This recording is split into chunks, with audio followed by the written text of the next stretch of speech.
students. Today we will discuss about the type of sentences. Last time we discussed about the parts of sentences. Now in this chapter, these videos we will discuss about the types of sentences. There are three types of sentences, that are simple sentences, compound sentences and complex sentences. So in these videos we would like to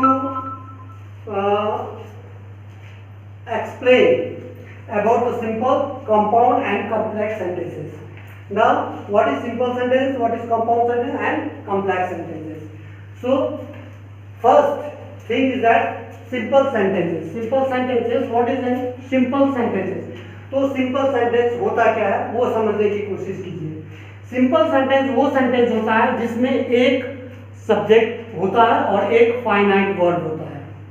okay, अब ये finite verb क्या होता है ये आप लोगों को पहले हम समझा चुके हैं कि जो वर्ब सब्जेक्ट के आधार पे प्रयोग किए जाते हैं सेंटेंस में उसे फाइनाइट वर्ब कहते हैं. तो इसमें एक फाइनाइट वर्ब होते हैं और एक सब्जेक्ट होते हैं. एग्जांपल के तौर पर देखिए यहाँ पे एग्जाम्पल दें, सी सिंग्स स्वीटली. सी सिंग्स स्वीटली, तो यहाँ देखिए सी जो है सब्जेक्ट है, सिंग्स जो है वो वर्ब है. तो ये फाइनाइट वर्ब है और ये सब्जेक्ट है. उसी तरह नंबर 2 में, एग्जाम्पल नंबर 2 में देखिए, मनीषा रोट एन ऐसे. अब यहाँ मनीषा जो है सब्जेक्ट है और रोट जो है वो वर्ब है, जो फाइनाइट वर्ब है. तो इस तरह के सेंटेंसेस यानी जिसमें एक सब्जेक्ट और एक फाइनाइट वर्ब होता है, उस तरह के सेंटेंसेस को हम सिंपल सेंटेंसेस कहते हैं. Now let's take another topic, that is compound sentences and complex sentences. Both are some word related with each other, but there is little differences. So we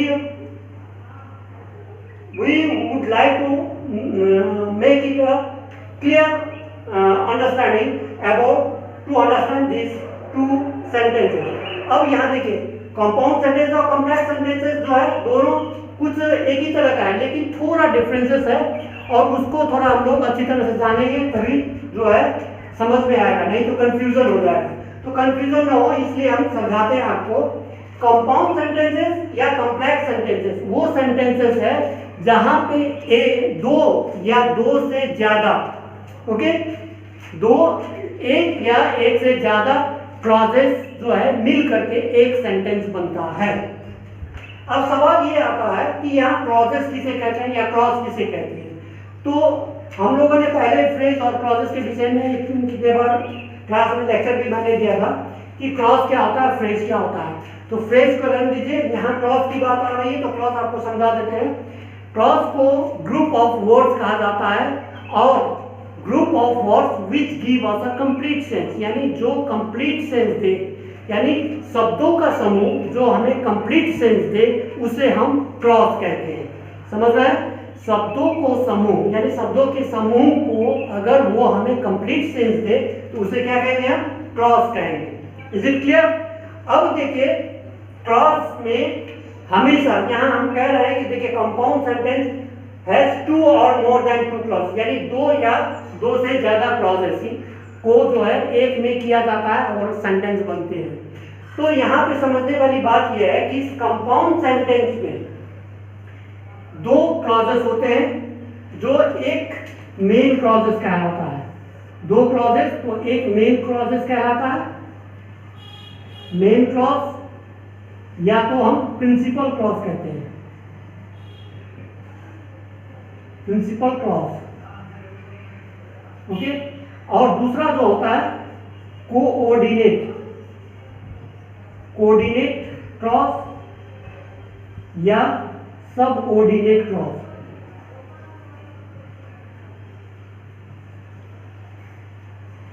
समझ गए ना? तो पहला एक होता है, दो क्लॉज बने होते हैं, एक को मेन क्लॉज या तो प्रिंसिपल क्लॉज कहते हैं, दूसरा को कोऑर्डिनेट क्लॉज या तो सबऑर्डिनेट क्लॉज कहते हैं. लेकिन ध्यान में रखना जरूरी है, मेन क्लॉज दोनों कंपाउंड सेंटेंस में भी होता है, कॉम्प्लेक्स सेंटेंस में भी मेन क्लॉज होते हैं. लेकिन ध्यान में रखना क्या है, कोऑर्डिनेट क्लॉज जो होता है वो हमेशा कंपाउंड सेंटेंस में होता है. कोऑर्डिनेट क्लॉज जो है हमेशा किसमें होता है, कंपाउंड सेंटेंस में होता है, और सबऑर्डिनेट क्लॉज जो है हमेशा कॉम्प्लेक्स सेंटेंस में होता है. अब ये समझने की बात है, आप लोगों को एक प्रश्न दिमाग में आएगा कि कंपाउंड सेंटेंस में सिर्फ कोऑर्डिनेट क्लॉज क्यों आएगा और कॉम्प्लेक्स सेंटेंस में सबऑर्डिनेट क्लॉज क्यों आएगा। तो बच्चों एक बात ध्यान में रखिए, अगर यहाँ कहा गया है यानी कि दो या दो से ज्यादा क्लॉजेस को जोड़े जाते हैं कंजंक्शन वर्ड से, किस वर्ड से? कंजंक्शन वर्ड से। तो जो कोऑर्डिनेटिंग कंजंक्शन से जोड़ा जाता है उसे कोऑर्डिनेटिंग क्लॉज कहते हैं, और जो सबऑर्डिनेटिंग कंजंक्शन से जोड़ा जाता है उसे सबऑर्डिनेटिंग क्लॉज कहते हैं। इज इट क्लियर ना?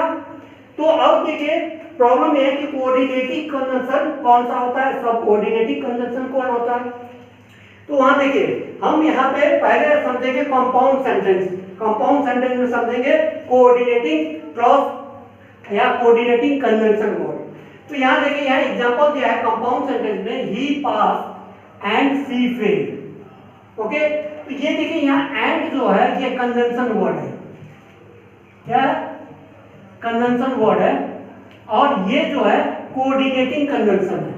एंड जो क्या है? कोऑर्डिनेटिंग कंजंक्शन है।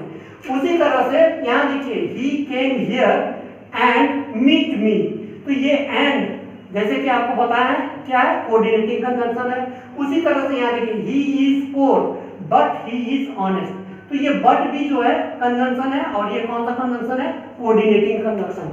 तो देखिए जिस दो क्लॉज को कंजंक्शन यानी कोऑर्डिनेटिंग कंजंक्शन से जोड़ा जाता है तो उसका दूसरा भाग जो बनता है वो कोऑर्डिनेटिंग या कोऑर्डिनेटिंग क्लॉज हो जाता है। ओके, और ये पहला भाग जो है यानी कि कंजंक्शन वर्ड जहां से जोड़ा जाता है उससे पहले का जितने भी ग्रुप ऑफ वर्ड्स है उसे मेन क्लॉज कहेंगे, और उसके बाद यानी कंजंक्शन जो कंजंक्शन वर्ड से जोड़ा जाता है उसके बाद जो होता है वो कोऑर्डिनेटिंग कंजंक्शन कहा जाता है। ओके, नाउ अब एक बात और है कि कंपाउंड सेंटेंस ऑलवेज क्या होता है कि मेन क्लॉज या प्रिंसिपल क्लॉज, ये जो है मेन क्लॉज या प्रिंसिपल क्लॉज कहते हैं, जहां से जोड़ा गया कंजंक्शन वर्ड्स के पहले जितने भी भाग होते हैं ग्रुप ऑफ वर्ड उसे हम मेन या तो प्रिंसिपल क्लॉज कहते हैं। वो क्लॉज जो है हमेशा इंटरडिपेंडेंट होते हैं, यानी कि ये जो है मेन क्लॉज या प्रिंसिपल क्लॉज जो है कोऑर्डिनेटिंग क्लॉज पे डिपेंड नहीं रहता, यानी निर्भर नहीं रहता है कंप्लीट सेंस देने के लिए। वो अपना सेंस खुद अलग अलग बता देता है, जैसे कोऑर्डिनेटिंग क्लॉज अपना सेंस बता देता है और प्रिंसिपल क्लॉज जो है अपना बता देता है सेंस। तो यहाँ देखिए ही पास यानी वो पास हो गया, एंड सी फेल यानी कि वो फेल हो गया। तो ये दोनों अपना अपना मीनिंग जो है क्लियर बता देता है। वेयर इन कॉम्प्लेक्स सेंटेंस में क्या होता है, इसी तरह से दो या दो से अधिक क्लॉजेस को जोड़ दिया जाता है, किस वर्ड से? कंजंक्शन वर्ड से। और कंजंक्शन वर्ड वो होता है यहाँ कॉम्प्लेक्स सेंटेंस में हमेशा सब ऑर्डिनेटिंग कंजंक्शन वर्ड से जोड़ा जाता है, जैसे बिकॉज, व्हाई, व्हेन। ओके, ये सब जो है दैट, इस सब से जोड़ा जाता है जो सब ऑर्डिनेटिंग कंजंक्शन कहा जाता है। तो कौन कौन सा है? फॉर एग्जांपल देख लीजिए आप, एक दैट होता है, बिकॉज, व्हाई, व्हेन, एटसेट्रा। तो ये सब जो है क्या है? सब ऑर्डिनेटिंग कंजंक्शन। तो सब ऑर्डिनेटिंग कंजंक्शन से जो क्लॉजेस को जोड़ा जाता है उसे हम सब ऑर्डिनेटिंग क्लॉज कहते हैं।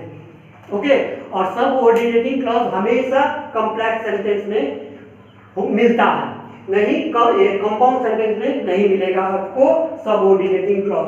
कंपाउंड सेंटेंस में हमेशा कोऑर्डिनेटिंग क्लॉज ही मिलेगा आपको। ओके, अब देखिए कि ये जो है मेन क्लॉज और कोऑर्डिनेटिंग क्लॉज जो है अलग अलग अपना अपना मीनिंग कंप्लीट दे देता है, लेकिन उस तरह से कॉम्प्लेक्स सेंटेंस में नहीं होता है।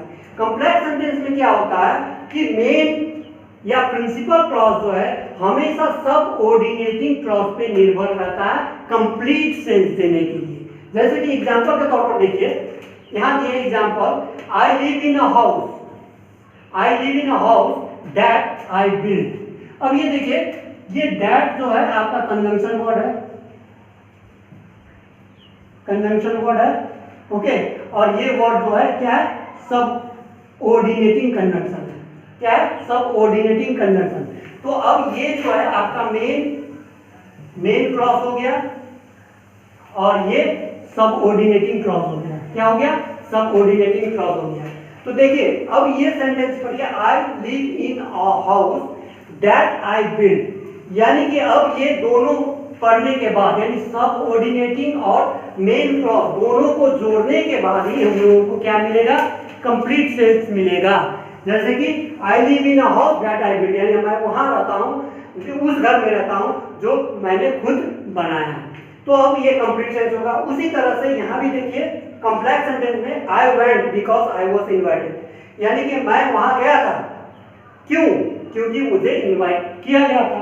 ओके, तो इस तरह से पूरा सेंटेंस, यानी कि ये सबऑर्डिनेटिंग क्लॉज और मेन क्लॉज दोनों मिल करके ही हमको क्या मिलता है?